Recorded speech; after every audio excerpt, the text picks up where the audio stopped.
March 4th, 1916. 2 weeks after the onset of the German attack on Verdun, General Philippe Pétain faces a serious logistical problem. From his headquarters in Souilly, he can see that the main street is totally blocked. This is the only way to move supplies and men to the battlefield.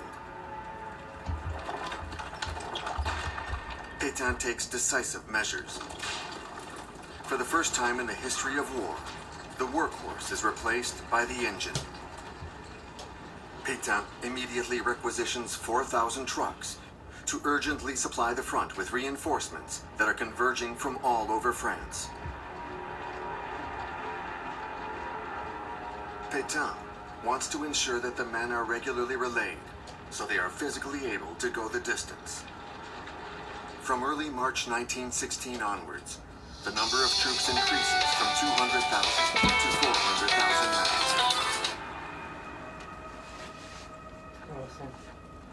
Allô.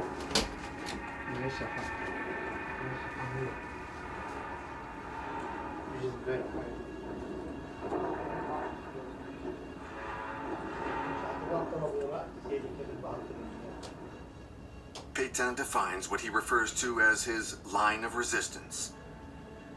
A defensive line to the left and right of the Meuse. Under no circumstances will the Germans be allowed to cross it.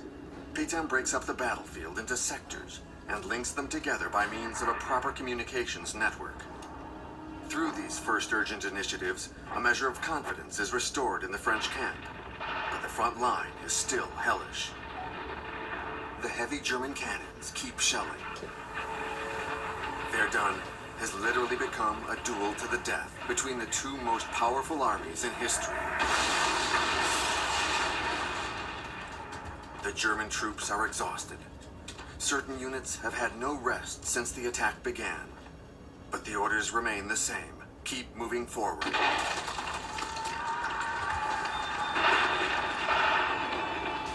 On March 5th, 1916, 1 week after the fall of Douaumont, the Germans take the village around the fort.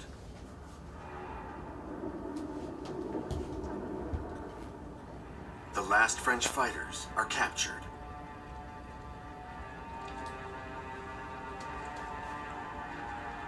Among them is a 26-year-old captain, Charles de Gaulle. Wounded, he's evacuated to Germany with hundreds of his comrades. But first he's declared dead and decorated posthumously. Pétain pens the following declaration. Captain de Gaulle, known for his high intellectual and moral value, has fallen in the fray. An exceptional officer in every respect.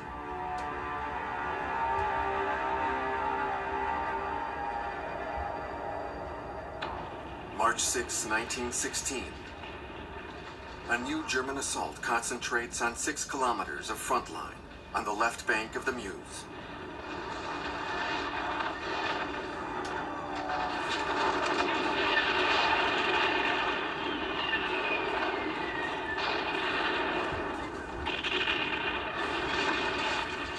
Pétain later writes in his book, The Battle of Verdun, after a bombing assault comparable to that of February 21st, the German infantry expected to make easy progress in the death zone created by the shells, but instead finds itself blocked by our cannons' intense and precise fire.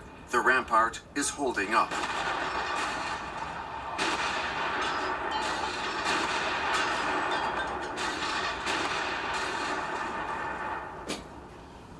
The Crown Prince, Wilhelm of Prussia, son of the Emperor, in charge of the German attack on Verdun, bitterly witnesses this setback. His army is trapped. The deadly breakthrough he planned will not happen. Commander-in-Chief General Joffre arrives in Souilly on March 10th. Pétain writes, Joffre and I were in a permanent state of crisis. According to Joffre, although the army must hold Verdun, the real priority is still the Somme offensive. Pétain, on the other hand, keeps demanding men and means in order to resist at Verdun. Thanks to his trucks, he organizes an incredible Noria. The trucks continually drive along this 55-kilometer-long, 7-meter-wide stretch of road, nicknamed the Sacred Way by author Maurice Barrès.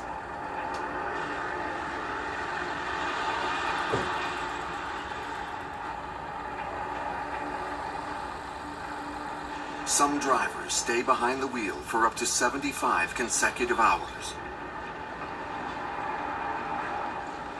The road crumbles and collapses under the weight of the trucks.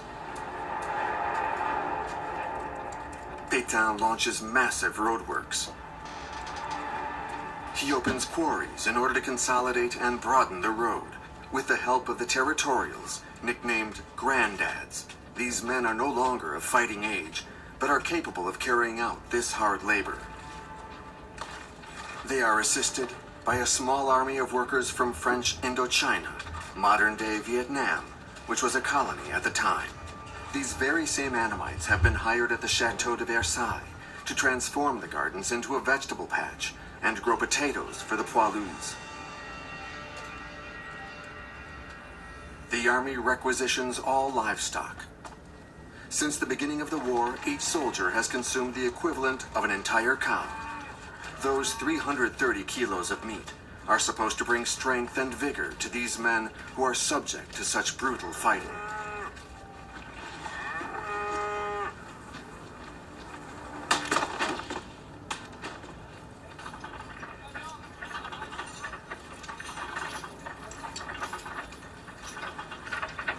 The men and women forced into this war are not the only ones who suffer.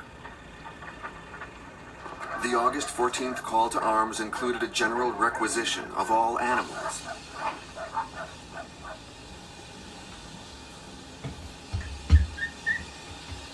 Horses will die by the thousands.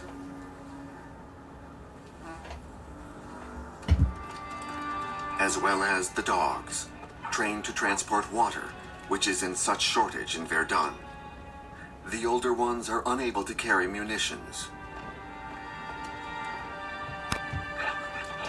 They are trained to hunt rats, sniff out deadly gases, and even to test protective masks. But more importantly, they are faithful companions in the trenches.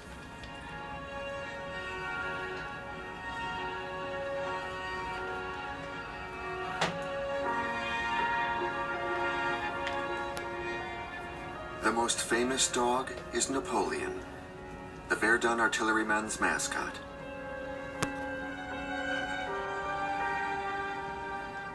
In Paris, trains filled with refugees arrive at the Gare de l'Est. They tell everyone of the hellish shelling.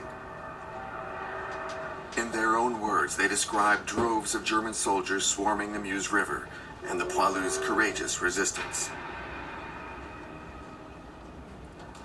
Everyone worries about the men stuck in the Verdun furnace. It's up to the French press to reassure them.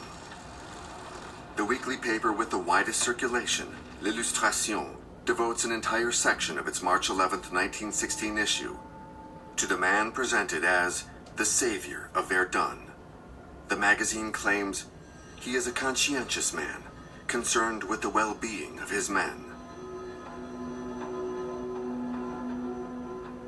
Even the German newspapers take an interest in him. A respectable Berlin daily, the Vossische Zeitung, writes, "The fighting is no longer between two armies, but between two peoples.